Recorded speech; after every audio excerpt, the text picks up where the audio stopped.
Alors bonjour. Je voulais faire aujourd'hui en fait une vidéo sur la digestion. Alors je vais lire le texte, hein, j'ai noté, j'ai pris des notes pour que ça soit plus clair plutôt que de parler comme ça. La digestion c'est hyper important et je vais vous donner quelques indications pour optimiser cette digestion. Alors mieux digérer c'est mieux assimiler, ça signifie plus d'énergie, moins de fatigue et avec une meilleure recomposition corporelle. Alors, premier point, ce qui est important, déjà c'est ce que tu manges. Je vais dire des choses qui vont peut-être vous paraître assez banales, des choses que vous connaissez certainement, mais le fait de les répéter, c'est pas forcément une mauvaise chose. Voilà, c'est des trucs qu'on connaît, mais je pense que là j'ai fait une synthèse et je pense que c'est toujours important de le savoir. Puis si je peux vous amener des éléments nouveaux, ça sera un plus pour vous. Déjà, on sait qu'il faut prioriser les aliments entiers et simples.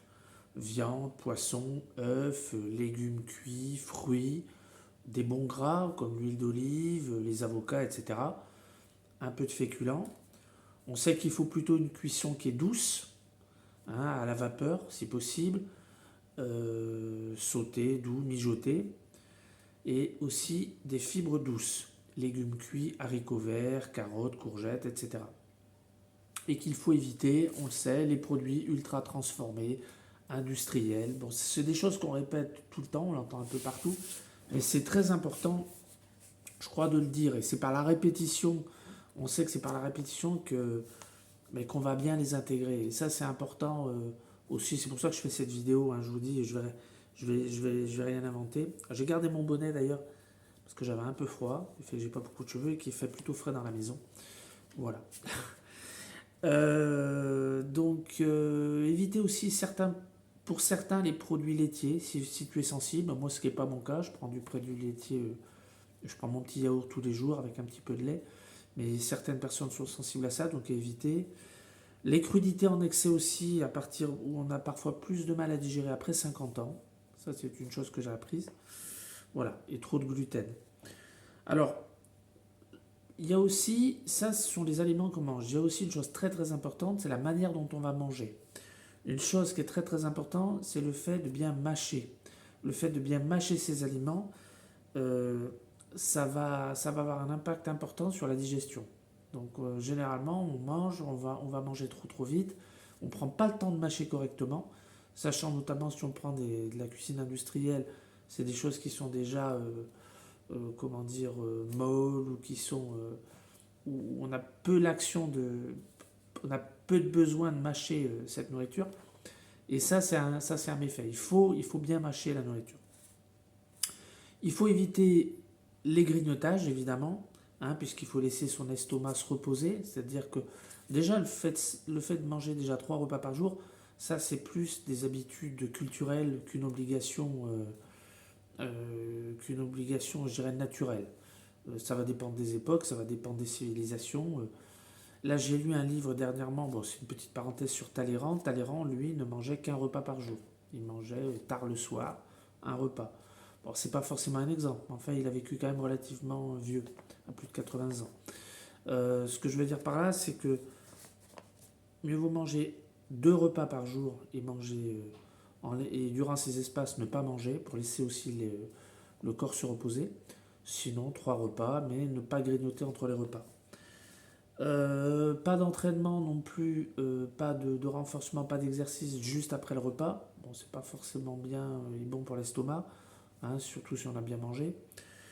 L'importance aussi du premier repas, le petit déjeuner. Alors, je ferai une vidéo une fois sur le petit déjeuner. Un petit déjeuner copieux en privilégiant les protéines plutôt que les aliments sucrés. Ça, c'est une bonne chose. Pour ma part, mon petit déjeuner, il va être composé de 3 œufs sur le plat, de céréales bio, d'un yaourt. Voilà. Et puis généralement, je coupe un fruit, c'est pas systématique, mais c'est souvent. Je coupe un fruit entier, comme une poire ou une pomme, que je mélange avec le yaourt et les céréales. Voilà, et puis une tranche de pain complet si je le souhaite. Donc c'est un petit déjeuner important, copieux, pas mal de protéines. puisque je rajoute aussi un peu de protéines, de whey parfois. Voilà, ça dépend en fait de mes entraînements. Alors, donc, quoi manger, comment manger. Maintenant, on va voir la digestion, comment est-ce que la relation entre la digestion et le cerveau. Alors, quand on va manger, il faut que ça soit une occupation, je dirais, unique. Généralement, on a le réflexe maintenant de manger devant un écran, on prend son téléphone à côté, on a son ordi, on peut manger devant la télé. En fait, dans l'idéal, c'est évidemment un schéma idéal, hein, moi je ne le respecte pas toujours, il faut s'asseoir, on mange, on respire bien, on est présent, on se concentre, je veux dire, on oublie le quotidien quand on mange, mais on ne fait que ça. Et en fait, limite, il est bon de prendre une bonne respiration juste avant de manger, de se poser pour manger. Hein, puisqu'on doit faire vraiment la rupture avec le boulot, avec la vie quotidienne et puis tout notre tracas du quotidien. Et tu vois, le fait de simplement respirer, même ne serait-ce que 3 fois avant de manger, mais ça fait du bien. Tu es dans de meilleures dispositions. Alors, pour favoriser le fonctionnement digestif, quelques habitudes clés. Le matin, un petit verre d'eau, moi c'est ce que je fais aussi, je prends un verre d'eau chaque fois, même avant le petit déjeuner. Un verre d'eau tiède citronné, ça c'est bon. Ensuite, durant la journée, ou même après chaque repas, si on en a la possibilité, bien évidemment, c'est d'aller faire une petite marche de 5 à 10 minutes. Aller marcher 10 minutes après le repas, c'est l'idéal. Bon, je sais qu'on n'a pas tous la possibilité de le faire, que c'est très théorique, mais franchement, si on peut le faire, c'est bien. Et ensuite, ne pas boire, éviter de trop boire durant le repas, mais plutôt boire entre les repas. Je sais que pour ma part, par exemple, je ne prends pas, j'ai pas de verre quand je mange, puisque je bois uniquement entre les repas. Hein. Voilà. Donc, et le soir, quand on arrive au soir, au dîner du soir, essayer c'est toujours pareil, c'est pas une chose qui est facile à mettre en pratique, mais c'est ce qu'il faudrait faire. Essayer de manger 2 ou 3 heures avant de se coucher, pour laisser le temps de la digestion. Voilà, alors un autre point, pour bien digérer, il faut soigner sa microbiote, parce qu'une microbiote de bonne qualité, c'est moins d'inflammation, une meilleure assimilation et un meilleur moral. On n'a plus ces ballonnements, on n'a plus ces irritations. Et ça, on peut le faire, on peut améliorer sa microbiote par des légumes variés, une alimentation fermentée aussi, comme la choucroute crue, non pasteurisée, du kéfir, du yaourt de brebis. Voilà, ce sont des choses qui amènent un gros plus pour la microbiote.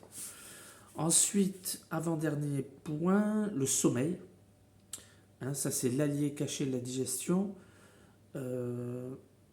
Parce que si tu dors bien, tu auras moins. Il y a des études qui montrent que quand on dort bien et qu'on dort suffisamment, on a moins d'appétit que lorsque les personnes qui dorment trop peu.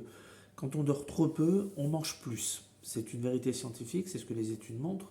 D'ailleurs, dans le livre du docteur Matthew Walker, qui est le grand spécialiste mondial sur le sommeil, montre cette corrélation entre le fait de peu dormir et le fait de trop manger. Et ensuite, ça crée évidemment des problèmes de digestion. Alors, faut surveiller, il y a des points à surveiller pour voir si on a une bonne ou une mauvaise digestion, des ballonnements, des reflux, des fatigues après le repas, des envies de sucre après le repas, des fringales régulières, tu as tout le temps faim, ou des sensations de lourdeur, de ralentissement. C'est que là, tu as des petits problèmes de digestion, donc là, il faut agir dessus. Ton système digestif, il a besoin de repos et il a besoin de simplification. Et surtout, enfin, après, il faut tester des choses et voir les choses qui fonctionnent le mieux avec toi. Je sais que pour ma part, le fait d'avoir arrêté de grignoter, ça a eu un impact hyper important sur cette sensation de lourdeur qu'on peut avoir. Voilà.